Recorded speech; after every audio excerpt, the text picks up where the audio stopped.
تو حدیث کی امہات کتب کے مصنفین نے ان تفصیلات والی روایتوں کو نہیں لیا، یعنی جتنی میں نے پیش کر دی ہیں مجھے کوئی اعتراض نہیں ہے، لیکن انہوں نے ان کو بھی نہیں لیا۔ جو بات انہوں نے لی وہ صرف یہ ہے کہ میرے بعد ایک خلیفہ ہوگا، میرے بعد ایک حکمران ہوگا جو بہت فیاض ہوگا، یعنی نہ اس میں مدت ہے، نہ ان میں نام ہے، نہ اس میں یہ صراحت ہے کہ یہ میرے اہل بیت میں سے ہوگا۔ اجازت ہے اس بات؟ باقی چیزیں ختم ہو گئی، اب میں آپ کے سامنے وہ خلاصہ رکھ دیتا ہوں۔ سب سے پہلی روایت ابو سعید خدری رضی اللہ عنہ سے، اس کے الفاظ میں پڑھ دیتا ہوں۔ قال قال رسول اللہ صلی اللہ علیہ وسلم یکون فی آخر الزمان خلیفۃ یقسم المال ولا یعدہ، وعنہ فی لفظ ان نبی صلی اللہ علیہ وسلم قال یکون بعدی خلیفۃ یحصی المال حسیہ ولا یعدہ عدا، وجاء فی طریق عنہ ان رسول اللہ صلی اللہ علیہ وسلم قال من خلفائکم خلیفۃ یحصی المال حسیہ لا یعدہ عددا۔ رسالت مآب صلی اللہ علیہ وسلم سے ابو سعید خدری نے بات سنی ہے یہ۔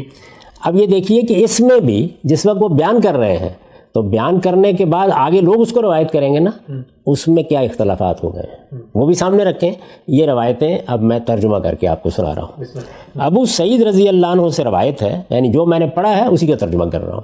ابو سعید رضی اللہ عنہ سے روایت ہے، وہ کہتے ہیں رسول اللہ صلی اللہ علیہ وسلم نے فرمایا آخری زمانے میں ایک حکمران ہوگا، یہ لفظ ذہن میں رکھیں، الفاظ ہے خلیفتن، آخری زمانے میں ایک حکمران ہوگا جو مال کو بغیر گنے لوگوں میں تقسیم کرے گا، یعنی بہت فیاض ہوگا، بغیر گنے تقسیم کرے گا، پرواہ نہیں کرے گا، فیاض ہوگا۔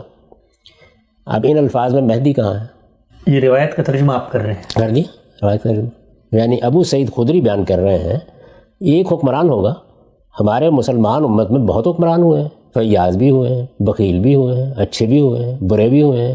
عمر بن عبدالعزیز جیسی جلیل القدر شخصیت بھی ہوئی ہے، متوکل جیسا حکمران بھی ہوا ہے کہ جس نے امام احمد بن حنبل کو اس صورتحال سے نکالا۔ تو اچھے برے حکمرانوں کی ایک پوری کی پوری قطار ہے، موجود ہے۔ اس میں فرما رہے ہیں آخری زمانے میں ایک حکمران ہوگا جو مال کو بغیر گنے لوگوں میں تقسیم کرے گا۔ اچھا، یہ ایک طریق ہو گیا۔ ایک دوسرے طریق میں ابو سعید رضی اللہ عنہ سے ایک طریق میں یہ الفاظ آئے ہیں، یعنی یہی بات وہ بیان کر رہے ہیں، الفاظ تبدیل ہو گئے۔ وہ دیکھیے کیا تبدیلی ہوئی۔ نبی صلی اللہ علیہ وسلم نے فرمایا میرے بعد ایک ایسا حکمران ہوگا، اب آخری زمانہ ختم ہو گیا۔ اچھا، پہلے تو تھا وہی بات، وہی ابو سعید خدری وہی واقعہ بیان کر رہے ہیں، میرے بعد ایک ایسا حکمران ہوگا جو لوگوں کو خوب مال عطا کرے گا، اس کی گنتی نہیں کرے گا۔ وہی بات، الفاظ وہی ہیں، لیکن وہاں یہ تھا آخری زمانے میں، اس میں یہ ہے کہ میرے بعد۔ اور ایک طریق میں انہی سے آپ کے یہ الفاظ روایت ہوئے ہیں، تمہارے حکمرانوں میں سے ایک حکمران ایسا ہوگا جو لوگوں کو خوب بھر بھر کر مال دے گا، اس کو شمار تک نہیں کرے گا۔ یہ ایک واقعہ میں نے آپ کے سامنے بیان کر دیا۔ اس میں مہدی کا کیسے؟ مجھے یہ بتائیے کہ اس میں مہدی کا کہاں ذکر ہے؟ اس میں جو تصورات لوگوں نے قائم کیا ان کا کہاں ذکر ہے؟ اچھا، اس طرح کا کوئی حکمران ہو جائے گا تو مجھے اس کا انکار کرنے کی کیا ضرورت ہے؟ یعنی یہ بات اگر رسالت مآب صلی اللہ علیہ وسلم نے فرمائی ہے اور آپ کی طرف اس کی نسبت صحیح ہے تو آ جائے ایسا ایک حکمران، اللہ کا شکر ہے، لیکن حکمران نے آنا ہے نا، یعنی کسی آسمانی شخصیت نے آنا ہے، کسی پر میں نے ایمان لانا ہے، کسی کی میں نے بات ماننی ہے۔ حکمران اچھے برے آتے رہتے ہیں، آپ دیکھیں کہ مغلوں کے اندر شاہ جہاں جیسا حکمران بھی آیا، اورنگزیب جیسا حکمران بھی آیا، شیر شاہ سوری جیسا حکمران بھی آ گیا، بہت غیر معمولی حکمران آتے رہے ہیں۔ تو چلیے ایک حکمران آخری زمانے میں آ گیا، رسول اللہ کے بعد آ گیا، جس حکمران کے بارے میں آپ فرماتے ہیں کہ مال بھر بھر کر دے گا۔ ٹھیک، تو یہ ہوئی پہلی روایت۔ پہلی روایت، پہلا واقعہ۔ اس میں 3 طریق ہیں جو زیر بحث آ گئے ہیں، یہ وہ طریق بھی آپ سمجھ لیں گے۔ یعنی ابو سعید خدری رضی اللہ عنہ روایت کر رہے ہیں، ایک طریق میں یہ الفاظ ہے، دوسرے طریق میں یہ الفاظ ہے، تیسرے طریق میں یہ الفاظ ہے، ان کو منتخب کر لیا گیا ہے۔ تو میں یہ پوچھ رہا تھا کہ یہ پوری کی پوری بات کا انکار کرنے کی کیا وجہ ہے؟ اس میں مہدی کہاں ہے؟ اس میں وہ تصور کہاں ہے؟ ایک حکمران کے پیدا ہونے کی پیشین گوئی کی گئی ہے۔ یہ رسالت مآب صلی اللہ علیہ وسلم کی نسبت سے اگر صحیح ہے تو ایسا کوئی حکمران پیدا ہو جائے گا، اور ہو سکتا ہے کہ میں اوپر نگاہ ڈالوں، 12-13 صدیاں گزر گئی ہیں تو میں کچھ حکمرانوں پر اس کا اطلاق بھی کر دوں۔ مثلا میں اگر اتنی ہی بات پڑھوں تو میری نگاہ فوراً عمر بن عبدالعزیز کی طرف جاتی، وہ ایسے ہی حکمران تھے، ایسی ان کی شخصیت تھی، تو وہ آ گئے۔ اچھا، ہو سکتا ہے کوئی دوسرا آدمی کسی اور شخص پر اس کا اطلاق کر دے، لیکن اس میں مہدی کہاں ہے؟ اس پہلی روایت میں ایک بات کی مزید وضاحت کر دوں آگے چلنے سے پہلے۔ وہ یہ کہ اس میں کہا گیا میرے بعد ایک حکمران ہوگا یا آخری زمانے میں ایک حکمران ہوگا. تاریخ کا ایک طالب علم یہ پوچھے گا کہاں ہوگا, اس لیے کہ پہلے زمانے ہی میں بنو امیہ کی حکومت آہستہ آہستہ ختم ہو گئی. ایک صدی 125 میں غالباً ختم ہوئی ہے, 124 میں. اس کے بعد ایک حکومت مسلمانوں کی ہسپانیہ میں قائم ہو گئی, ایک عباسیوں کی قائم ہو گئی, اس کے بعد فاطمیوں کی قائم ہو گئی, اس کے بعد عثمانیوں کی خلافت قائم ہو گئی. اچھا پھر مختلف جگہوں پر سلطانیاں قائم ہونے لگیں, یہ خوارزم شاہی ہیں, یہ سلجوقی ہیں, یہ مغل ہیں, یہ سب ہیں. کہاں ہوگا یہ حکمران؟ یہ بھی ایک سوال ہے. یعنی مسلمان کوئی ایک ہی جگہ تو نہیں ہے نا, دنیا بھر میں پھیل گئے, دنیا بھر میں پھیلے ہیں. اس کو ذہن میں رکھیے گا اس بات کو. اس کے بعد جو دوسری روایت ہے وہ ابی نضرہ کی ہے, یعنی اب یہ دوسرے صحابی آ گئے. ابو نضرہ کہتے ہیں ان ابی نضرہ قالا کننا عند جابر ابن عبداللہ, یعنی صحابی کون سے ہیں؟ جابر بن عبداللہ ہیں. ابی نضرہ ان سے روایت کر رہے ہیں. تو وہ کہتے ہیں کننا عند جابر ابن عبداللہ فقال یوشک اہل العراق ان لا یشبع الیہم کفیز ولا درہم کننا من این ذاک قال من قبل العجم یمنعون ذالک ثم قال یوشک اہل الشام ان لا یشبع الیہم دینار ولا مدن قلنا من این ذاک قال من قبل الروم یمنعون ذاک ثم سکت حنیہ ثم قال قال رسول اللہ صلی اللہ علیہ وسلم یکون فی آخر امتی خلیفۃ یحصل مال حسیہ لا یعدہ عددا. اب یہ دیکھیے ابو نضرہ سے روایت ہے, وہ کہتے ہیں کہ ہم جابر بن عبداللہ, دوسرے صحابی جابر بن عبداللہ ہیں معذرت کے ساتھ, ہم جابر بن عبداللہ, پہلے کون تھے؟ ابو سعید خدری. ہم جابر بن عبداللہ رضی اللہ عنہ کے پاس بیٹھے ہوئے تھے کہ انہوں نے کہا وہ وقت قریب ہے, وہ وقت قریب ہے کہ اہل عراق کے پاس کوئی کفیز آئے گا نہ کوئی درہم. یہ پیمانوں کے نام ہیں اور سکوں کے, یعنی درہم کی صورت میں نقدی وغیرہ, جیسے سونے چاندی کے درہم ہوتے تھے, دینار سونے کے ہوتے تھے, درہم چاندی کے ہوتے تھے, اور کفیز ماپنے وغیرہ کے پیمانے ہیں. اہل عراق کے پاس کوئی کفیز آئے گا نہ کوئی درہم. ہم نے پوچھا ایسا کہاں سے ہوگا؟ مطلب کیا ہے کہ دولت جو آ رہی ہے یا آئے گی وہ بند ہو جائے گی اہل عراق کے ہاں نہیں. ہم نے پوچھا ایسا کہاں سے ہوگا؟ انہوں نے کہا عجم کی طرف سے وہ اس کو روک لیں گے. ٹھیک, یعنی اہل عجم کی طرف سے جو مسلمانوں کا نظم قائم ہوا اس کو خراج ملنا بند ہو جائے گا. پھر کہا ان قریب اہل شام کے پاس کوئی دینار آئے گا نہ کوئی مد, یعنی یہ پھر پیمانوں کے نام ہے. جس طرح کفیز ایک پیمانہ ہے, اس طرح مد ایک پیمانہ ہے, اسی طرح سے دینار سکہ ہے اس زمانے کا. ہم نے پوچھا ایسا کہاں سے ہوگا؟ انہوں نے کہا روم کی جانب سے وہ اس کو روک لیں گے. یعنی گویا ایک طاقت روم کی جانب سے ہوگی, ایک طاقت فارس کی جانب سے ہوگی, عجم کی جانب سے ہوگی. نتیجہ کیا نکلے گا کہ مسلمانوں کے ہاں یا ان کی سلطنت کے مرکز میں یہ چیزیں آنی بند ہو جائیں گی. یہ دیکھیے ابھی کوئی ذکر نہیں ہو رہا, زمانے کے بارے میں ایک پیشین گوئی ہو رہی ہے. پھر کچھ دیر خاموش رہنے کے بعد انہوں نے کہا, کس نے کہا؟ جابر بن عبداللہ رضی اللہ عنہ نے, کہ رسول اللہ صلی اللہ علیہ وسلم نے فرمایا میری امت کے آخری زمانے میں, وہاں کیا تھا؟ میرے بعد. یہ کیا کہتے ہیں؟ آخری زمانے میں ایک حکمران ہوگا جو لوگوں کو خوب مال عطا کرے گا, اس کو شمار تک نہیں کرے گا. ٹھیک, یہاں بھی کون سا مہدی؟ وہی حکمران. کون سی جنگ, کون سے علاقے؟ یعنی وہی حکمران. ابو سعید خدری نے بھی یہ بات سنی رسول اللہ صلی اللہ علیہ وسلم سے کہ ایک حکمران ہوگا, بیان کر دی. انہوں نے بھی اس سے زائد کوئی بات نہیں بیان کی. اور جابر بن عبداللہ نے بھی یہ بات سنی, ہو سکتا ہے ایک ہی مجلس میں سنی ہو سکتا ہے کسی دوسری مجلس میں سنی ہو, یہ بیان کر دی. اور وہی بات جو وہاں بیان ہوئی تھی کہ وہ مال عطا کرے گا, لوگوں میں بڑا فیاض ہوگا اور وہ لپ بھر بھر کے لوگوں کو مال دے گا, اس طرح کے الفاظ بھی آئے ہیں بعض طریقوں میں, شمار تک نہیں کرے گا, یعنی اس کی فیاضی کا بیان. ایک فیاض حکمران ہوگا. میں اس سے پہلے عرض کر چکا کہ اس میں بھی کوئی اس طرح کی بات نہیں ہے جس طرح کے لوگ عام طور پر خیال کرتے ہیں. اس کا حوالہ بتائیے گا ہم سے, دوسری روایت جابر بن عبداللہ کی ہے. دونوں کا حوالہ پہلے دیکھ لیجیے. جی, یعنی پہلی روایت کا متن ہم نے صحیح مسلم سے لیا. یہ میں عرض کر چکا ہوں نا اس سے پہلے کہ بخاری مسلم میں کوئی ذکر نہیں ہے کسی مہدی کا. اچھا, اصل میں یہ روایتیں ہیں جن کو اس ذیل میں بیان کر دیا جاتا ہے. وہ کیا بیان کر رہے ہیں؟ ایک حکمران کے آنے کی خبر دے رہے ہیں, ایک حکمران کے پیدا ہونے کی پیشین گوئی بیان کر رہے ہیں, اور کچھ بھی بیان کر رہے ہیں. یہ مسلم سے لیا گیا ہے اور 2914 ہے. یعنی یہ مسلم کا طریق آپ نے قبول کیا ہے, لیکن اس میں مہدی کا کوئی ذکر ہی نہیں ہے سرے سے. یعنی اس کو رد کرنے کی وجہ کیا ہے؟ بھئی ایک حکمران کیا 10 حکمران ایسے پیدا ہو جائیں, بڑی خوشی کی بات ہے. یہاں بتایا جا رہا ہے ایک حکمران پیدا ہوگا, بہت فیاض ہوگا, مال گن گن کر دے گا. اس میں مہدی کہاں سے داخل ہو گیا؟ کوئی چیز نہیں. دوسری روایت کا متن بھی ہم نے مسلم سے لیا ہے اور وہ 2913 ہے. صحابی تبدیل ہو گئے ہیں, یعنی وہ ابو سعید خدری کی روایت تھی, اس کے 3 طریق لے لیے گئے ہیں, اور یہ جابر بن عبداللہ رضی اللہ عنہ کی روایت ہے. اس کے بعد اب آگے بڑھیے. جابر بن عبداللہ رضی اللہ عنہ کی مزید کچھ روایت بھی ہے. وہ کیا کہتے ہیں؟ سمع جابر بن عبداللہ رسول اللہ صلی اللہ علیہ وسلم یقول لا تزال طائفة من امتی یقاتلون علی الحق ظاہرین الی یوم القیامہ قال فینزل عیسی ابن مریم بین الاذانین فیقول امیرہم تعال صل بنا فیقول لا ان بعضکم علی بعض امراء تکرمۃ اللہ ہذہ الامہ. اب یہ بھی جابر بن عبداللہ ہی کا بیان ہے, وہی صحابی جو اس سے پہلے زیر بحث تھے.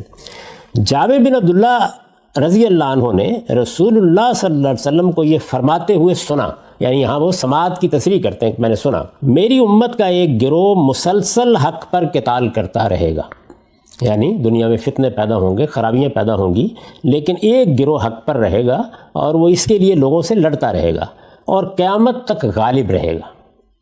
آپ نے فرمایا پھر حضرت عیسیٰ ابن مریم کسی نماز کی اذان و اقامت کے مابین نازل ہوں گے تو اس گروہ کا, وہ جو گروہ ہے جو حق پر ہوگا, اس گروہ کا امیر عیسیٰ ابن مریم سے عرض کرے گا کہ آپ تشریف لائیے اور ہمیں نماز پڑھائیے.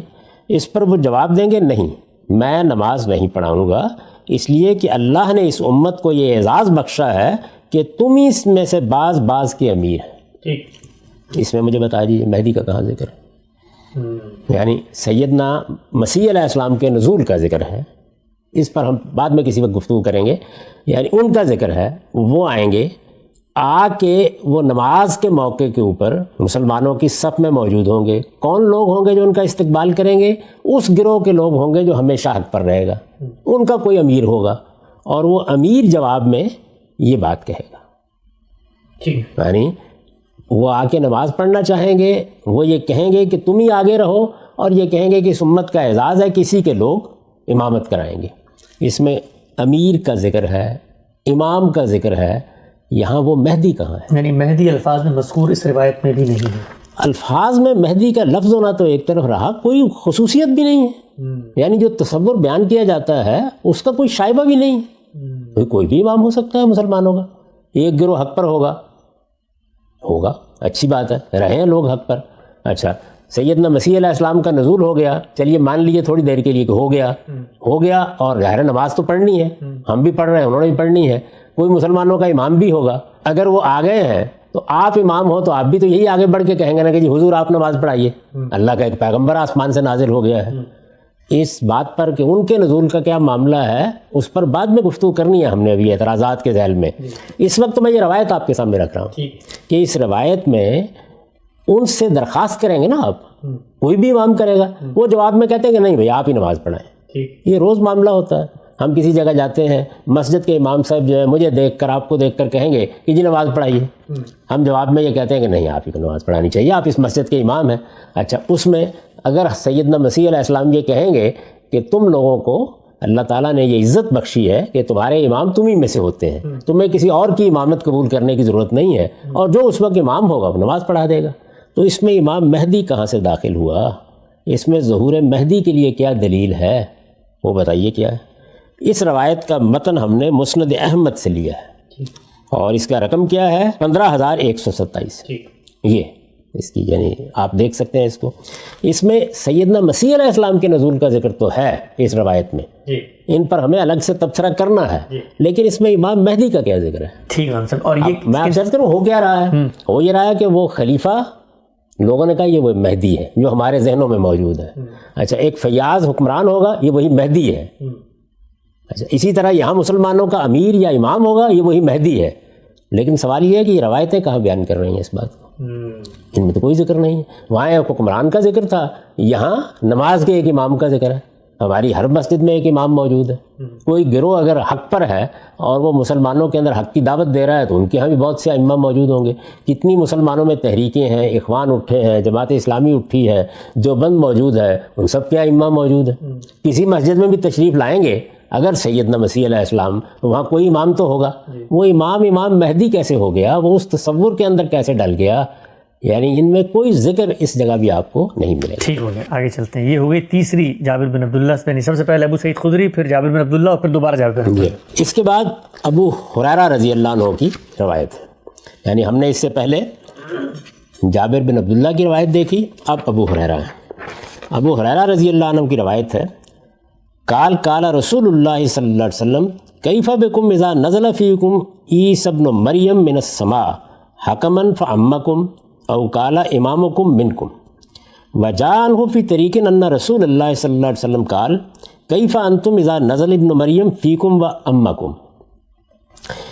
ابو ہریرہ رضی اللہ عنہ کا بیان ہے کہ رسول اللہ صلی اللہ علیہ وسلم نے فرمایا اس وقت تمہاری کیا حالت ہوگی جب عیسیٰ ابن مریم آسمان سے تمہارے درمیان حکم کے طور پر نازل ہوں گے۔ یہاں پر بھی بات کن کی ہو رہی ہے؟ عیسیٰ ابن مریم کے نزول کی۔ یہ جو روایت ہے یہ جامع معمر بن راشد سے ہے اور اس کا رقم ہے 20,841۔ ابو ہریرہ رضی اللہ عنہ کی روایت ہے، وہ نازل ہوں گے آسمان سے، اچھا اس موقع پر امامت تمہیں میں سے کوئی شخص کرے گا۔ جو الفاظ ہیں روایت کے وہ یہ ہیں فَأَمَّكُمْ یا امامکم منکم۔ اب امام کا لفظ آپ جانتے ہیں کہ مسلمانوں کے ہاں مسجد کے امام کے لیے بھی استعمال ہوتا ہے اور حکمران کے لیے بھی استعمال ہوتا ہے۔ ہمارے ہاں مسلمانوں کے حکمران کو خاص طور پر ہماری فقہ میں امام ہی کہا جاتا ہے، اس لیے آپ اس کا دونوں طرح ترجمہ کر لیجئے کہ اس موقع پر تمہاری نماز کی امامت تمہیں میں سے کوئی شخص کرے گا یا اس وقت حکمران تمہارے اندر سے کوئی شخص ہوگا، تمہارے اندر سے کوئی شخص ہوگا، امامکم منکم۔ اس کے بعد ابو ہریرہ رضی اللہ عنہ سے ایک طریق میں رسول اللہ صلی اللہ علیہ وسلم کا یہ ارشاد اس طرح نقل ہوا ہے، اس وقت تمہاری کیا شان ہوگی جب عیسیٰ ابن مریم تمہارے درمیان نازل ہوں گے اور وہ تمہاری امامت کریں گے۔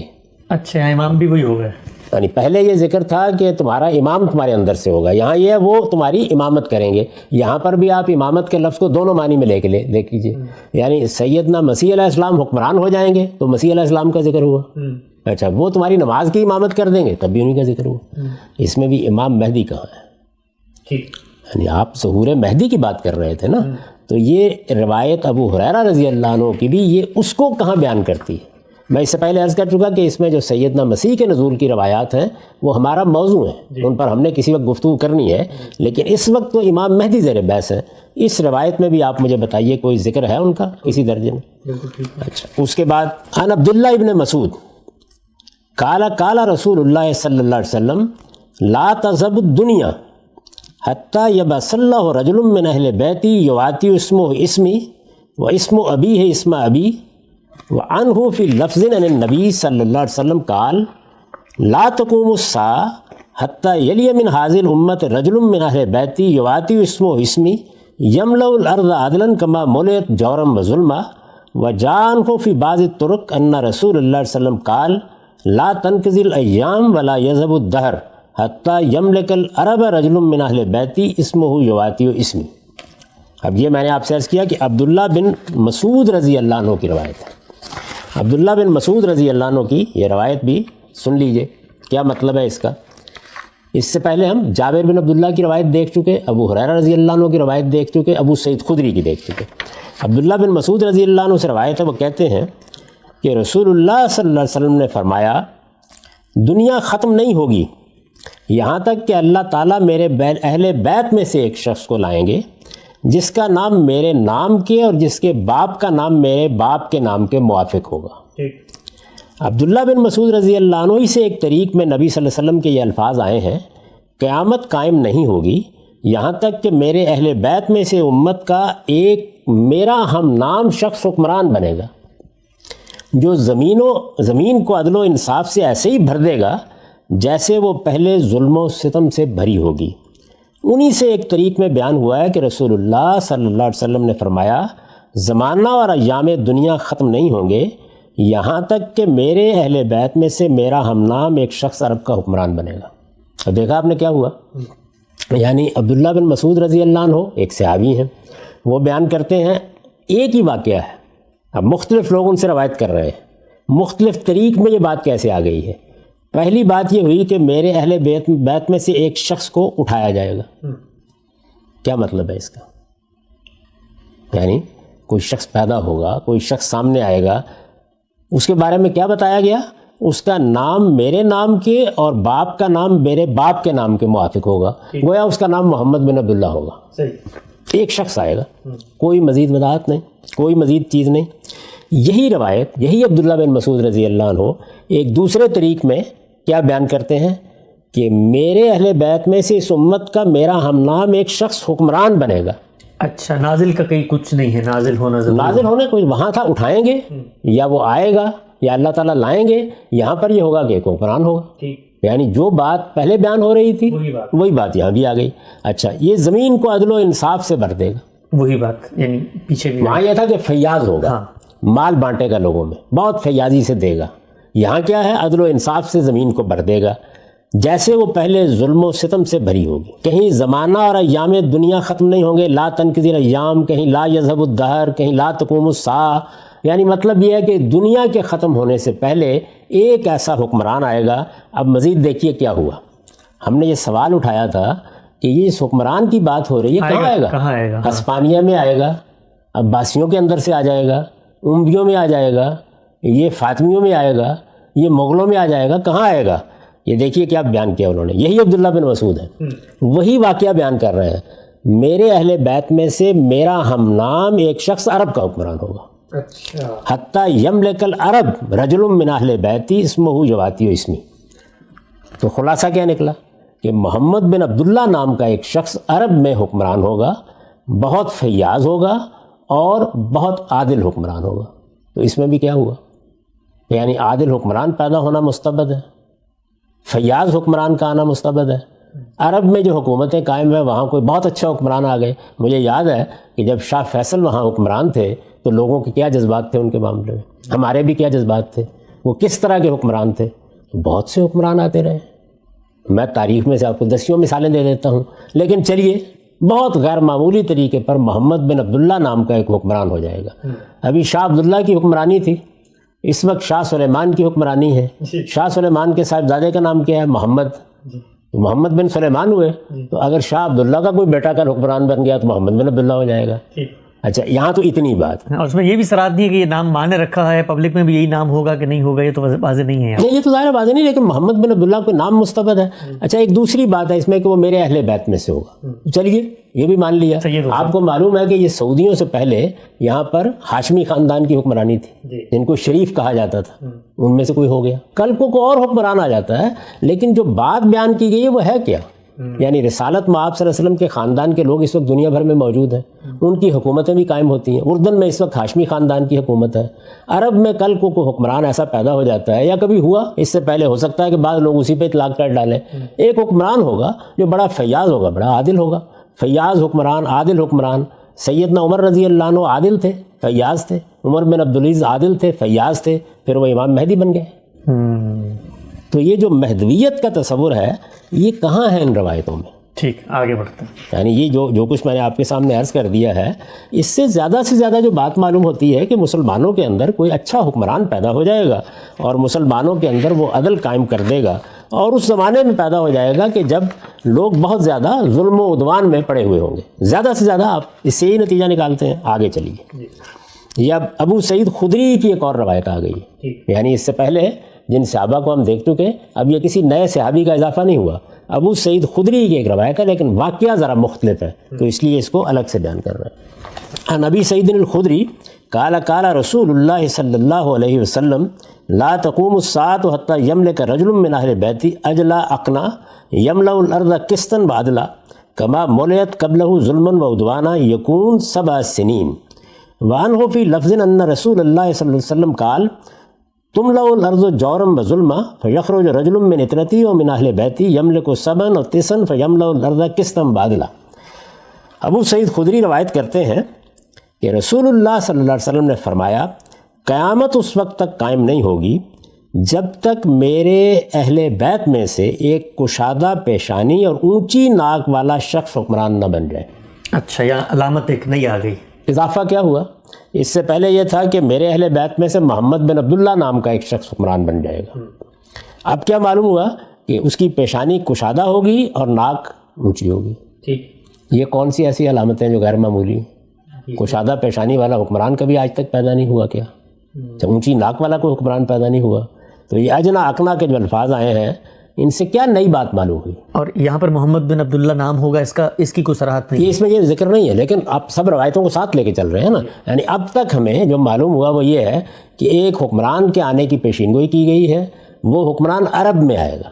یعنی آپ میں کن ملکوں میں رہتے ہیں وہ زیر بحث نہیں ہے. عرب میں ایک حکمران آئے گا یا حکمران پیدا ہوگا، محمد بن عبداللہ اس کا نام ہوگا، اس کی پیشانی کشادہ ہوگی، اس کی ناک اونچی ہوگی، وہ حکمران بنے گا. کیا کرے گا؟ جو زمین کو عدل و انصاف سے ایسے ہی بھر دے گا جیسے وہ پہلے ظلم و عدوان سے بری ہوگی. ہم پیچھے جان چکے کہ عرب میں آئے گا. ظاہر زمین سے کیا مراد ہے؟ عرب کی زمین. یہ بالکل اسی طرح جس طریقے سے ہم زمین سرزمین کے الفاظ اپنے ملک پاکستان کے لیے بولتے ہیں، عربی میں بھی ایسے ہی ہوتا ہے. تو کوئی ساری دنیا کا ذکر نہیں ہے، سارے عالم کا ذکر نہیں ہے. یہ تصور کہ پورے عالم میں کوئی اسلام کا غلبہ قائم ہو جائے گا، کوئی چیز زیر بحث نہیں ہے. عرب میں ایک حکمران آئے گا، وہ حکمران محمد بن عبداللہ کے نام سے ہوگا، وہ رسالت مآب صلی اللہ علیہ وسلم کے خاندان سے تعلق رکھتا ہوگا. بالکل مان لیجیے اس پوری بات کو. اس میں کیا بات ہے جو بیان ہوئی ہے؟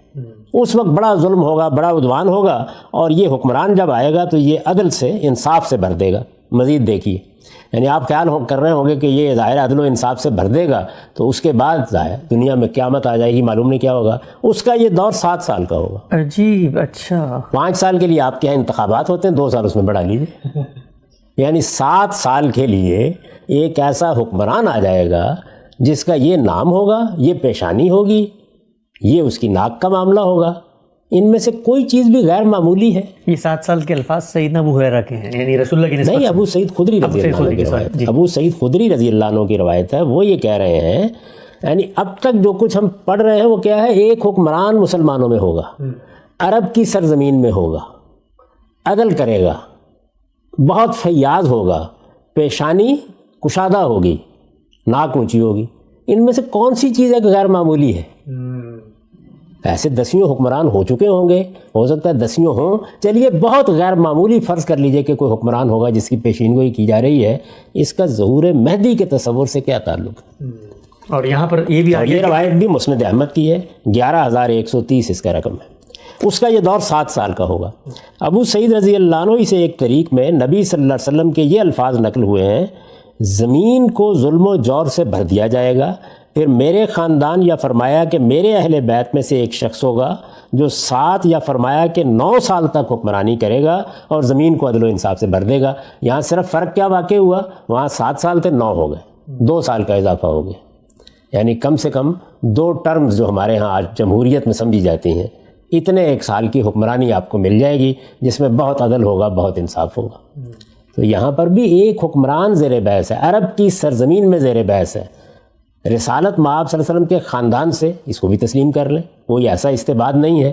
بہت سی سادات کی حکومتیں قائم ہوتی رہی ہیں. فاطمیوں کا یہی دعویٰ تھا، اور تو اور چھوڑیے، عباسیوں کا یہی دعویٰ تھا. وہ بھی یہی کہتے تھے کہ ہم رسول اللہ کے خاندان سے، رسالت مآب صلی اللہ علیہ وسلم کے ام محترم کی اولاد ہیں. یعنی جو بھی آپ جاننا چاہیں میرے اہل بیت میں سے. ظاہر ہے کہ رسالت مآب صلی اللہ علیہ وسلم کا خاندان دنیا میں بہت سی جگہوں پہ آباد ہے. میں نے آپ سے کہا کہ یہ جو سعودی حکومت قائم ہوئی ہے، اس سے پہلے سرزمین عرب میں شریف کہا جاتا تھا نا ان کو، شریف مکہ. تو یہ ہاشمی تھے، یہی ہیں، یہی خاندان ہے جو اس وقت اردن میں حکومت کر رہا ہے. ایک حکمران ہوگا، آپ تسلیم کر لیجئے کہ جی ضرور ہوگا حکمران، اور اس طرح کا کوئی حکمران ہوگا تو ہم اللہ کا شکر ادا کریں گے. بڑی اچھی بات ہے، چلے 7 سال 9 سال ہی کے لیے صحیح، لیکن دنیا میں کیا اس سے تبدیلی آ جائے گی، کائنات میں کیا تغیر آ جائے گا، زمین و آسمان میں کیا تبدیلیاں واقع ہو جائیں گی، کوئی ذکر ہے؟ وہ جو آپ نے ابھی داستان پڑھ کے سنائی تھی اس کا تو کوئی شائبہ بھی ان روایات میں نہیں. اس کے بعد آخری روایت جو ہے وہ بھی ابو سعید خدری کی ہے، 8673 رقم ہے. روایت کس سے ہے؟ ابو سعید خدری رضی اللہ عنہ سے، جن سے پیچھے بھی گزر چکی ہیں. میں عرض کر چکا کہ 4 صحابہ ہیں جن سے یہ روایتیں بمشکل منتخب ہوتی ہیں. یہ جو لفظ بمشکل میں نے بولا ہے اس کی میں وضاحت کر چکا ہوں. یعنی بہت کچھ رعایت دے کر محدثانہ تنقید میں آپ کچھ نرمی برتیں تو تب یہ منتخب ہوتی ہیں. تو یہ ابو سعید خدری کی روایت ہے. رسول اللہ صلی اللہ علیہ وسلم سے روایت کرتے ہیں نبی سعید الخدری ایدن ان رسول اللہ صلی اللہ علیہ وسلم قال یخرج فی آخر امتی المہدی یسقی اللہ الغیث وتخرج الارض نباتها ویؤتی المال سیاحا وتکثر الماشیہ وتعظم الامہ یعیش سبعا او ثمانیہ۔ ابو سعید خدری رضی اللہ عنہ سے روایت ہے کہ رسول اللہ صلی اللہ علیہ وسلم نے فرمایا میری امت کے آخری دور میں مہدی ظاہر ہوگا، جس کے دور میں اللہ خوب بارشیں نازل کرے گا، زمین خوب اپنی نباتات اگائے گی، وہ لوگوں کو انصاف کے ساتھ مال دے گا، اس کے دور میں معاشی بہت ہوں گے اور امت کو عظمت حاصل ہوگی، وہ 7 یا فرمایا کہ 8 سال رہے گا۔ یعنی وہی مضمون ہے، ابو سعید خدری اسی مضمون کو پہلے بیان کر چکے ہیں۔ اس میں جو نئی بات ہے وہ صرف یہ ہے کہ مہدی کا لفظ آ گیا۔ اچھا، یہ پہلی دفعہ اس میں مہدی کا لفظ ہے؟ یعنی اس سے پہلے جتنی روایتیں بھی ہم نے دیکھیں ان میں اس طرح کا کوئی نام بھی نہیں آیا۔ ان میں یہ بتایا گیا تھا کہ ایک حکمران ہوگا، فیاض حکمران ہوگا، عادل حکمران ہوگا، اس کا نام محمد بن عبداللہ ہوگا اور وہ رسول اللہ صلی اللہ علیہ وسلم کے خاندان میں سے ہوگا۔ اتنی بات واضح تھی۔ یہاں پہلی بار لفظ مہدی آیا ہے۔ اس سے پہلے کہ میں اس روایت پر بات کروں یہ لفظ مہدی کو سمجھ لیجئے۔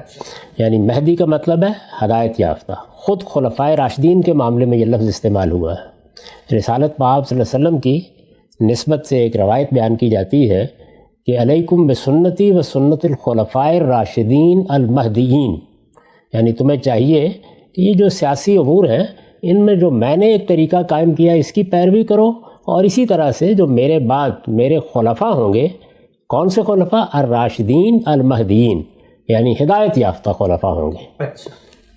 رسول اللہ صلی اللہ علیہ وسلم کے بعد سیدنا ابو بکر وہ بھی مہدی، سیدنا عمر وہ بھی مہدی، سیدنا عثمان وہ بھی مہدی، سیدنا علی وہ بھی مہدی، اور جو لوگ معاویہ رضی اللہ عنہ کو 5واں خلیفہ راشد مانتے ہیں وہ بھی مہدی، اور اگر عمر بن عبدالعزیز کو شامل کر لیجیے تو وہ بھی مہدی۔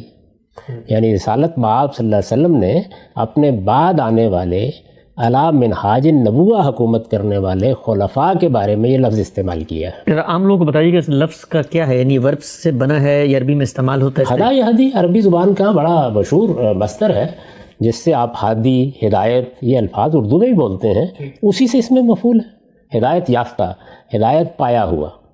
تو یہ لفظ کوئی اجنبی لفظ نہیں ہے۔ اگر اس خلیفہ کے معاملے میں استعمال کر دیا گیا ہے تب بھی کوئی ایسی بات نہیں ہے۔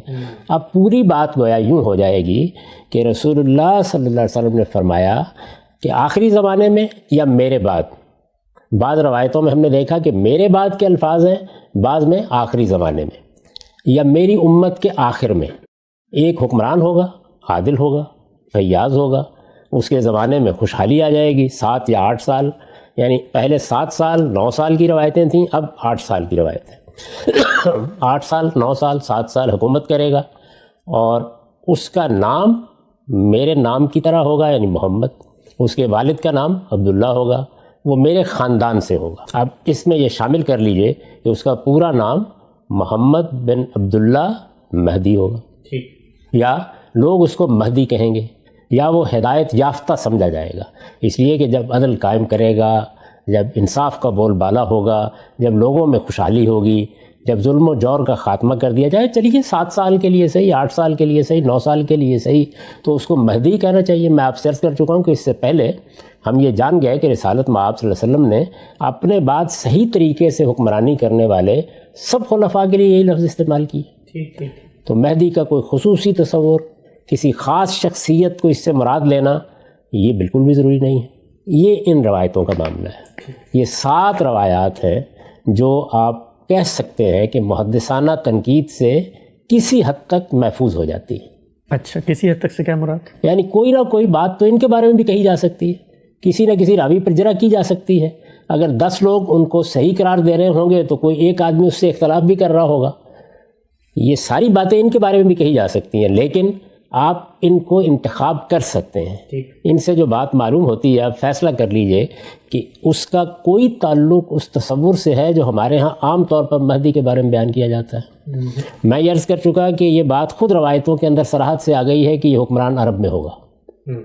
یہ بات بھی میں عرض کر چکا کہ فی آخر الزمان کے الفاظ جس طریقے سے دنیا کے آخری وقت کے بارے میں آتے ہیں، اسی طریقے سے حدیثوں میں رسول اللہ کا جو زمانہ ہے، جس کو خیر القرون کہا ہے آپ نے، اس سے متعلق بھی آتے ہیں.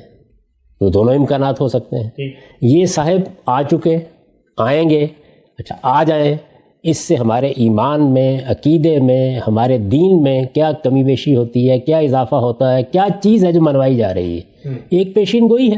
رسالت مآب صلی اللہ علیہ وسلم کی نسبت سے اگر یہ روایات سب کی سب مان لی جائے تو مجھے اس پہ کوئی اعتراض نہیں ہے، مان لیجئے. لیکن مان کر آپ کیا کہہ رہے ہیں؟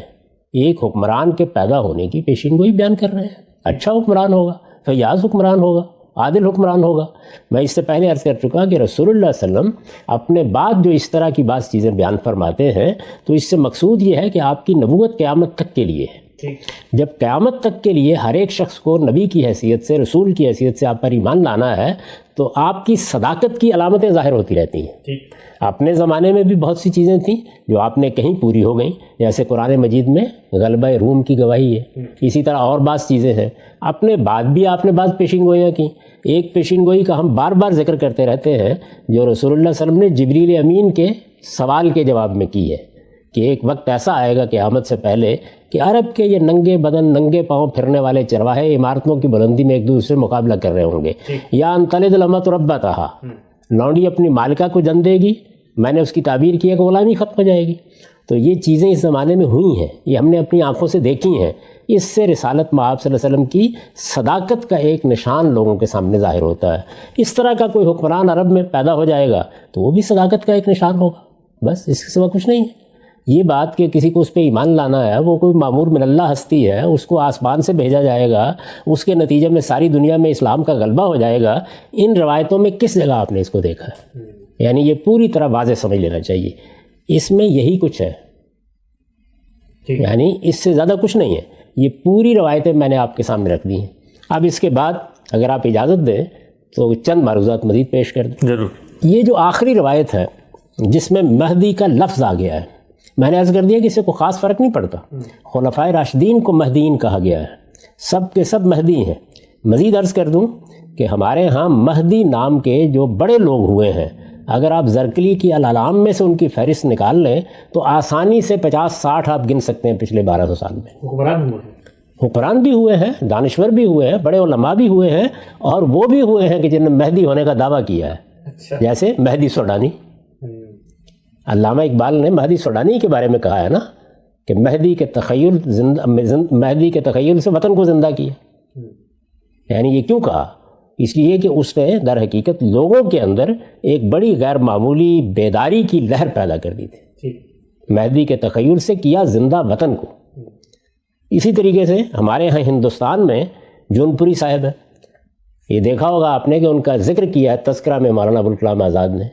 ان کے ہاں بھی مہدویت کا خیال رہا. تو بہت سے لوگ ہیں کہ جنہوں نے یہ لقب بھی اختیار کیا، جن کا نام بھی یہی تھا. خود عباسی خلفاء میں ایک بڑے خلیفہ مہدی، بلکہ بہت سے لوگ تو یہ کہتے ہیں کہ یہ بات اصل میں انہی کے زمانے میں زیادہ شہرت پا گئی. اچھا. ابن خلدون کا اپنا رجحان یہی ہے، اس نے بیان بھی کیا اس کو. تو یہ میں آپ سے عرض کر رہا ہوں کہ اس سے بھی کوئی نادر بات نہیں، لیکن اس کو آپ تھوڑی دیر کے لیے ایک طرف رکھ دیجئے اور پھر یہ دیکھیے کہ خود اس روایت کا کیا حال ہے. یعنی یہ تو صحیح ہے کہ محدثانہ طریقے سے اس روایت کو آپ قبول کر لیں. میں نے عرض کیا قبول کر لیں، کوئی خاص فرق نہیں پڑتا. لفظ مہدی سے بھی کوئی خاص فرق نہیں پڑتا. لیکن روایت کہاں ہے؟ مستدرک حاکم میں ہے.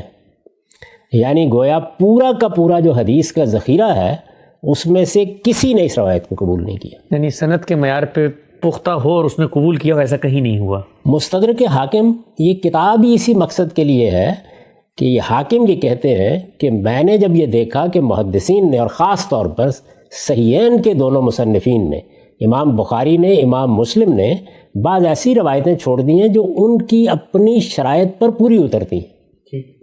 انہوں نے کیوں چھوڑ دیں اس پر ابھی بحث نہ کیجیے. تو انہوں نے کہا کہ میں اس کا استدراک کر رہا ہوں. استدراک کا مطلب یہ ہوتا ہے کہ جو چیز رہ گئی ہے اس کو میں نے یہاں جمع کر دی ہے. تو یہ اصل میں المستدرک علی الصحیحین ہے. یہ کب پیدا ہوئے؟ 321 میں، یعنی 4تھی صدی میں. کب دنیا سے رخصت ہوئے؟ 405 میں، یعنی 5ویں صدی کی ابتدا میں. یعنی رسول اللہ صلی اللہ علیہ وسلم کے دنیا سے رخصت ہونے کے 400 سال بعد یہ رخصت ہوئے. 400 سال بعد پیدا ہوئے، یعنی 321 میں پیدا ہوئے. تو گویا یوں سمجھ لیجئے کہ 4 صدی میں پیدا ہوئے، اور پھر اس کے بعد یہ پوری 4 صدی گزر گئی، اسی میں انہوں نے سب اپنا کام کیا ہے، 5ویں صدی کی ابتدا میں یہ دنیا سے رخصت ہو گئے۔ ان سے پہلے اگر حدیث کے آپ پورے ذخیرے پر نظر ڈالیں تو یہ لفظ مہدی کے ساتھ روایت نہ امام مالک کو میسر آ سکی، نہ بخاری و مسلم نے اس کو قبول کیا۔ صحیحین کی ایک حیثیت ہے نا ہمارے ہاں، کیوں نہیں قبول کیا؟ اچھا، اس کا بہت اطمینان سے لوگ جواب دے دیتے ہیں کہ صحیحین کے علاوہ بھی تو بہت سی کتابیں ہیں جس میں روایتیں ہیں، لیکن بہت روایتیں ہو سکتی ہیں، بہت قصے ہو سکتے ہیں، احکام کی بعض چیزیں بھی ہو سکتی ہیں۔ سوال یہ ہے کہ جو حیثیت آپ دے رہے ہیں اس بات کو، اس کو کیسے نظر انداز کیا جا سکتا ہے؟ یعنی آخری زمانے میں ایک مامور من اللہ ہستی ہوں گی، اللہ تعالیٰ مبعوث فرمائے گا، ایک ایسی شخصیت کو نکالے گا جس کے ذریعے سے یہ ہو جائے گا اور وہ ہو جائے گا۔ وہ ساری داستان آپ نے پڑھ کے سنا دی تھی، یہ سب کچھ کو کیسے نظر انداز کیا جا سکتا ہے؟ اگر چھوڑ دیے تو کیوں چھوڑ دیے، یہ سوال ہوگا نا۔ تو یہ مستدرک حاکم کی روایت ہے، اور مصادر حدیث میں اس متن کا تنہا طریق یہی ہے، یعنی کسی اور محدث نے اس کو لیا ہی نہیں سرے سے۔ بعض اور روایتوں میں یہ لفظ آیا ہے مہدی کا، میں اس روایت کے بارے میں بات کر رہا ہوں۔ یعنی ابو سعید خدری ہیں، ابو سعید خدری ان 4 صحابہ میں سے ہیں جن کا ہم ذکر کر رہے ہیں، ان کے بعض اور طریق بھی ہیں۔ اب میں آپ کو ایک دلچسپ بات بتاتا ہوں کہ صورتحال کیا ہوتی ہے، بعض اوقات الفاظ کیسے آ جاتے ہیں۔ یہ عبداللہ اعظمی صاحب ہے، میں نے آپ سے عرض کر دیا کہ یہ میرے نقطہ نظر کے کوئی شخص نہیں ہے، یا مدرسہ فراہی کے کوئی عالم نہیں ہے، بلکہ جو ہمارا قدیم محدثین کا طریقہ ہے اسی کے حاملین میں سے ہیں، اور انہوں نے بڑا غیر معمولی کام یہ دور حاضر میں کیا ہے۔ اس میں دیکھیے، یہ جابر بن عبداللہ کی ایک روایت لائے ہیں۔ جابر بن عبداللہ کی یہی روایت، بین یہی روایت امام مسلم نے بھی نقل کی ہے کتاب الایمان میں۔ اس میں الفاظ کیا ہیں، ہم یہ پڑھ چکے ہیں روایت اس سے، کہ سمیت النبی صلی اللہ علیہ وسلم یقول، جابر بن عبداللہ کہتے ہیں کہ میں نے نبی صلی اللہ علیہ وسلم کو یہ کہتے ہوئے سنا، لا تزال طائفۃ من امتی یقاتلون علی الحق ظاہرین الی یوم القیامہ، کہ میری امت میں سے ایک گروہ حق پر رہے گا اور وہ اس کے لیے قتال کرتا رہے گا۔ پھر فرمایا فینزل عیسیٰ ابن مریم علیہ السلام، عیسیٰ ابن مریم نازل ہوں گے، فیقول امیرہم، تو ان کا امیر یعنی مسلمانوں کا امیر یا اس گروہ کا امیر جو حق پر رہیں گے، ان سے کہے گا تعال صلی لنا، آئیے ہمیں نماز پڑھائیے۔ فیقول لا، وہ یہ کہیں گے نہیں، ان بعضکم علی بعض امراء، تم میں سے بعض کے امراء ہیں، یعنی وہی ان پر حکومت کریں گے۔ تکرمت اللہ حاضر الامہ، اس امت کو اللہ تعالیٰ نے یہ عزت بخشی ہے کہ اس کے ائمہ انہی میں سے ہوتے ہیں۔ میں اس سے پہلے عرض کر چکا کہ امام کا لفظ، ائمہ کا لفظ جس طرح سے بڑے لوگوں کے بارے میں استعمال ہوتا ہے، جیسے امام ابو حنیفہ، امام شافعی، جس طرح ہماری مسجد کے امام کے لیے استعمال ہوتا ہے، اسی طریقے سے یہ مسلمانوں کے حکمران کے لیے بھی استعمال ہوتا ہے۔ یہ روایت آپ نے سن لی، یہی روایت ہے جابر بن عبداللہ رضی اللہ عنہ کی۔ اسی روایت کو ایک اور محدث بیان کر دیتے ہیں، اور اس کو ابن قیم نے نقل کیا ہے، اور یہ حارث بن ابی اسامہ کی مسند میں نقل ہوئی ہے، یعنی یہ عام کتابوں میں سے نہیں ہے۔ آپ یہ دیکھیے، یہاں یہ لفظ تھا فیقول امیرہم، تو مسلمانوں کا امیر سیدنا مسیح سے کہے گا، وہاں کیا ہے فیقول امیرہم المہدی۔ وہی بات، وہی جابر بن عبداللہ، وہی امیرہم کے الفاظ، اس کے آگے المہدی کا لفظ آ گیا ہے۔ یہاں کیوں نہیں آیا؟ تو سوال یہ ہے کہ یہاں کیوں نہیں آیا؟ امام مسلم نے اس لفظ کو کیوں قبول نہیں کیا؟ یہ صاف واضح ہوتا ہے کہ خود اس لفظ کا روایتوں کے اندر داخل ہونے کا بھی ایک پس منظر ہے۔ تو اس سے پہلے کہ میں اس پس منظر کو سامنے رکھ کر اپنا نقطہ نظر بیان کروں، میں یہ عرض کرتا ہوں کہ یہ جو روایتیں میں نے آپ کے سامنے پڑھی ہیں، یہ 7 روایتیں، یہ 4 صحابہ سے ہیں۔ انہی طرق سے عبداللہ اعظمی صاحب نے جو انتخاب کیا ہے وہ میں نے بتا دیا کہ اس کو آپ دیکھ لیں، ان میں کوئی نیا مضمون نہیں ہے، یہی باتیں ہیں جو ان میں بھی بیان ہوئی ہیں۔ صرف یہ ہے کہ یہی مضمون جو آپ کے سامنے رکھ دیے گئے ہیں، یہ 2 اور صحابہ سے بھی انہوں نے روایت کی ہے، مختصر جملوں کی صورت میں، ایک سیدنا علی سے اور ایک سیدہ ام سلمہ سے، یعنی وہاں صحابہ 6 ہو گئے ہیں، روایات 14 کی تعداد میں ہو گئی ہیں، یہ 7 ہیں۔ مضمون یہی ہیں سارے کے سارے، یہی باتیں ہیں جو آپ کے سامنے رکھ دی گئی ہیں، بیان کی گئی ہیں، کوئی نئی چیز نہیں ہے۔ ان میں سے جہاں مہدی کا لفظ آیا، میں نے آپ سے عرض کیا کہ وہ کیسے آیا ہے، ان میں بھی آیا ہے، یہ روایت بھی میں نے آپ کے سامنے بیان کر دی ہے۔ اس کو میں نہیں، جیسے یہ بیان ہوئی ہیں مان لیجئے، مجھے ان پر کوئی اعتراض نہیں۔ یعنی میں یہ سمجھتا ہوں کہ اگر رسول اللہ صلی اللہ علیہ وسلم نے یہ پیشین گوئی کی ہے کہ عرب میں ایک ایسا حکمران ہوگا جو عادل حکمران ہوگا، فیاض حکمران ہوگا، جس کے زمانے میں مسلمانوں کو عرب میں بڑی خوشحالی حاصل ہو جائے گی، تو اس میں کیا ایسی بات ہے؟ ایک پیشین گوئی ہے، اگر رسول اللہ صلی اللہ علیہ وسلم کی نسبت اس کی صحیح ہے تو پوری ہو جائے گی، انکار کرنے کی کوئی وجہ نہیں۔ قرآن مجید کی روشنی میں، دین کے عمومی اصولوں کی روشنی میں کوئی اعتراض کرنے کی ضرورت نہیں ہے، لیکن جو بات بیان ہو رہی ہے اس کا تجزیہ تو کیا جائے گا نا۔ تو اب اس کا تجزیہ ذرا پلٹ کے کیجئے، یعنی آخر کیا وجہ ہے کہ یہی مضمون کہ ایک خلیفہ ہوگا، مال لٹائے گا، گنے بغیر لٹائے گا، عادل خلیفہ ہوگا، یہی الفاظ امام مسلم لیتے ہیں اور امام بخاری لیتے ہیں تو وہاں اس طرح کا کوئی ذکر نہیں ملتا۔ الفاظ یہی ہیں، صحابہ بھی یہی ہیں، انہی سے روایت لی جا رہی ہے۔ وہاں نہ مہدی کا لفظ ملتا ہے، نہ بعض اور چیزیں ملتی ہیں، یعنی مثلاً یہ کہ اتنے سال تک کے لیے حکومت کرے گا، یا یہ بات کہ وہ میری عطرت میں سے ہوگا یا میرے خاندان میں سے ہوگا، یا اس کا نام میرے نام پر ہوگا، یا اس کے والد کا نام میرے نام پر ہوگا۔ بخاری مسلم میں کوئی چیز ان میں سے نہیں ملتی۔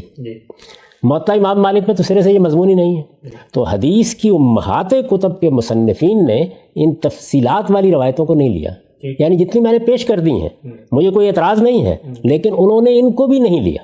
جو بات انہوں نے لی وہ صرف یہ ہے کہ میرے بعد ایک خلیفہ ہوگا، میرے بعد ایک حکمران ہوگا جو بہت فیاض ہوگا، یعنی نہ اس میں مدت ہے، نہ ان میں نام ہے، نہ اس میں یہ صراحت ہے کہ یہ میرے اہل بیت میں سے ہوگا۔ تو اگر آپ ان روایتوں کو بنیاد بنا لیں کہ اصل میں بات یہی تھی، جس پر بعد میں دوسرے، تیسرے، چوتھے درجے کی کتابوں میں تھوڑے تھوڑے اضافے ہونے شروع ہوئے اور محدثانہ تنقید سے بچ کر وہ روایتیں کسی حد تک قابل قبول بھی ہو گئی ہیں، مان لیں اس بات کو۔ میں عرض کر چکا کہ ان کو ماننے میں کوئی معنی نہیں، صاف معلوم ہو جاتا ہے نا کہ اصل بات کیا تھی۔ تو میرا نقطہ نظر یہ ہے کہ اصل بات اتنی ہی تھی جتنی امام بخاری نے اور امام مسلم نے لے لی ہے، اس سے زائد کچھ نہیں تھا۔ یہ باقی جتنی چیزیں ہیں یہ بعد کے زمانوں میں ان روایتوں کے اندر شامل ہوتی چلی گئی ہیں۔ ان لوگوں نے اتنی بات لی جتنی بات فی الواقع تحقیق کے معیار پر پوری اترتی تھی، اور اس کا مصداق وہ کون تھا خلیفہ، وہ کون سا حکمران تھا کہ جس حکمران کے زمانے میں لوگوں نے دیکھا کہ فیاضی بھی ہے اور عدل و انصاف بھی ہے، وہ اگر آپ تاریخ پر ایک نگاہ ڈال کے دیکھیں تو صاف معلوم ہوتا ہے کہ عمر بن عبدالعزیز رضی اللہ عنہ ہے۔ اس بنیاد پر میں نے اپنی کتاب میزان میں یہ لکھا ہے کہ مہدی سے متعلق روایات محدثانہ تنقید کے معیار پر پوری نہیں اترتی، البتہ جو صحیح روایتیں ہیں ان میں ایک فیاض خلیفہ، ایک عادل خلیفہ، ایک فیاض حکمران، ایک عادل حکمران کے آنے کی خبر دی گئی ہے، اور اس کا مصداق سیدنا عمر بن عبدالعزیز تھے، لہٰذا رسول اللہ صلی اللہ علیہ وسلم کی یہ پیشین گوئی حرف بحرف پوری ہو چکی ہے۔ یہ میں نے اپنا نقطہ نظر بیان کر دیا۔ میں عرض کر رہا ہوں کہ اس بنیاد پر بیان کیا کہ وہی مضمون انہی صحابہ سے جس وقت امام بخاری نے لیا، امام مسلم نے لیا، تو انہوں نے یہ ساری تفصیلات نکال دیں۔ اب ظاہر ہے کہ عمر بن عبدالعزیز ایک فیاض خلیفہ ہیں، اگر رسول اللہ نے ان کی پیشین گوئی کی تو یہ بات سمجھ میں آتی ہے۔ وہ خلیفہ راشد ہیں، خلافت راشدہ کی حیثیت سے پچھلے 1200 سال میں جس شخصیت کے بارے میں انگلی نہیں رکھی جا سکتی وہ انہی کی شخصیت ہے۔ ان کے بارے میں اگر پیشین گوئی کی گئی اور وہ پیشین گوئی حرف بحرف پوری ہوئی تو کوئی شبہ ہی نہیں ہے کہ اسے قبول کیا جانا چاہیے۔ تو اگر آپ بخاری و مسلم کی روایت کو لے لیں تو ان کا مصداق تو ہمارے سامنے آ چکا، ہماری تاریخ کا حصہ بن چکا، ہم اس پر اللہ کا شکر کرتے ہیں کہ رسالت مآب صلی اللہ علیہ وسلم کی وہ پیشین گوئی پوری ہو گئی۔ اگر تفصیلات میں جائیں تو ظاہر ہے کہ پھر اس کے مصداق نہیں بنتے، یعنی انہی روایتوں میں وہ تفصیلات کیا ہیں کہ ان کا نام محمد بن عبداللہ ہوگا، یہ نام تو ان کا نہیں تھا، وہ اہل بیت میں سے ہوں گے، یہ بات بھی درست نہیں ہے۔ تو باقی روایات جتنی بھی ہیں، مہدی اگر آپ کہنا چاہتے ہیں ان کو تو ان سے بڑھ کر کوئی مہدی نہیں ہے۔ میں بتا چکا کہ رسالت مآب صلی اللہ علیہ وسلم نے خود اپنی زبان فیض ترجمان سے یہ فرمایا ہے کہ میرے خلفائے راشدین بھی ہوں گے، مہدیین بھی ہوں گے۔ اصل میں راشدین اور مہدیین، خلیفہ راشد اور خلیفہ مہدی ایک ہی معنی کے الفاظ ہیں عربی زبان میں۔ تو میں اس کو اس طرح لیتا ہوں۔ میں پھر خلاصہ کر دوں اپنی بات کا آگے بڑھنے سے پہلے کہ یہ جتنا کچھ بھی ہمارے پاس ذخیرہ ہے وہ کئی سو روایتوں پر ہے، کئی سو طریق پر ہے، اس کی چھان پھٹک کا کام لازماً کرنا ہے۔ یہ کام میں نے نہیں کیا، یہ محدثین نے کیا ہے۔ جلیل القدر محدثین نے جو چھان پھٹک کی ہے اس کے نتیجے کے طور پر یہ روایتیں ہیں جو باقی رہتی ہیں۔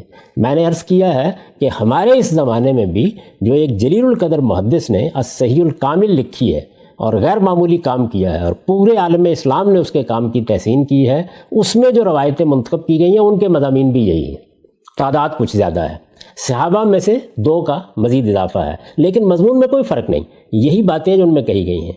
اور میں نے آپ سے عرض کیا ہے کہ ان سب باتوں کو بھی اگر تسلیم کر لیا جائے تو مہدی کا جو تصور لوگوں میں رائج ہے ان میں سے کسی بات کی بھی تصویب نہیں ہوتی۔ ایک حکمران کے بارے میں معلوم ہوتا ہے کہ پیشین گوئی کی گئی، وہ حکمران ان اوصاف کا حامل ہوگا، اس کی پیشانی کشادہ ہوگی، اس کی ناک اونچی ہوگی، یہ تو کوئی چیز ہی نہیں ہے، لیکن عادل ہوگا۔ میں عرض کر چکا کہ بہت عادل حکمران ہوئے ہیں، الحمدللہ اگر عادل ہوگا۔ آپ ان روایتوں کو قبول کر لیں تو کوئی قابل اعتراض بات نہیں ہے ان میں، لیکن جو محققانہ انداز ہوتا ہے اس میں تو دیکھا جاتا ہے نا کہ یہ روایتیں کہاں پائی جاتی ہیں۔ یہ چلیے سند کے لحاظ سے اگر قابل قبول بھی ہوں تو باقی محدثین ان کے بارے میں کیا رائے قائم کر رہے ہیں؟ بخاری و مسلم جو ہمارے سامنے 2 مجموعے تیار کر رہے ہیں تاکہ ہم اس پورے ذخیرے سے واقف ہو سکیں، انہوں نے کیوں چھوڑ دیا ہے؟ انہوں نے اور بھی روایتیں چھوڑی ہیں، لیکن یہ مضمون ایسا نہیں تھا کہ اس کو چھوڑا جائے، یہ مدعا ایسا نہیں تھا۔ البتہ اگر خلیفہ کے بارے میں روایتیں دیکھنی ہوں تو یہ جو روایتیں پڑھی گئی ہیں ان میں یہ 2 روایتیں ہیں وہ انہی کی ہیں، اور ان میں جو مضمون بیان ہوا ہے اس کے مصداق حضرت عمر بن عبدالعزیز ہے۔ تو اس ساری بات کو اپنے سامنے رکھ لیجئے، اس کے بعد آپ کے کچھ سوالات ہوں تو میں ان کا جواب بھی دوں گا، اور پھر میں یہ چاہوں گا کہ آج ہم لوگوں کو یہ بتائیں کہ یہ جو اس کے بالکل برخلاف تصورات ہیں یہ کس طریقے سے لوگوں کے لیے قابل قبول ہو گئے۔ اگر یہ ذرا ٹھیک ہے، اگر تفصیل یہی ہے، اگر روایتوں کی نوعیت بھی یہی ہے، اگر یہ جو کچھ ہم نے پیش کیا یہی حق ہے، اس سے زائد کوئی چیز نہیں بیان کی جا سکتی، تو پھر وہ تصورات پیدا ہونے کا باعث کیا ہے؟ کیا وجہ ہے کہ جو باقی روایتیں ہیں انہیں لوگ قبول کر لیتے ہیں، ان کو بیان بھی کرتے ہیں، ان کو خطبوں میں بھی لوگوں کے سامنے رکھتے ہیں؟ کیا سبب ہے اس کا؟ یعنی یہ 2 الگ الگ ذہن کیوں پیدا ہو جاتے ہیں؟ ایک محققانہ ذہن اسی ترتیب سے چلے گا کہ یہ سارا ذخیرہ پڑا ہوا ہے، ہم نے اس کی چھان پھٹک کی، اس کی چھان پھٹک کا کام تمام محدثین نے کیا ہے، یہ کچھ انتخاب ہوتا ہے، ان میں یہ مضمون ہے، وہ مضمون ہم نے لوگوں کے سامنے رکھ دیا، اس مضمون میں بھی مزید انتخاب کیا جائے تو بخاری و مسلم کی روایتیں یہ ہیں، اور اگر ان کو سمجھا جائے تو اس کا مصداق عمر بن عبدالعزیز بالکل نمایاں ہو کر تاریخ میں ہمارے سامنے آ جاتے ہیں۔ ایک ذہن یہ ہے۔ وہ دوسرا ذہن جو لوگوں کے سامنے آتا ہے، جو ان کو ایک دوسری تصویر دیتا ہے، جس میں بہت سے قصے، بہت سی کہانیاں بیان کی جاتی ہیں، ان روایتوں کو بھی بیان کیا جاتا ہے جن پر تنقید ہو چکی، جو موضوع قرار پا چکی، جو لوگوں کے ہاں قابل قبول نہیں ہوگی، لوگوں سے مراد محدثین کے ہاں قابل قبول نہیں ہو سکیں۔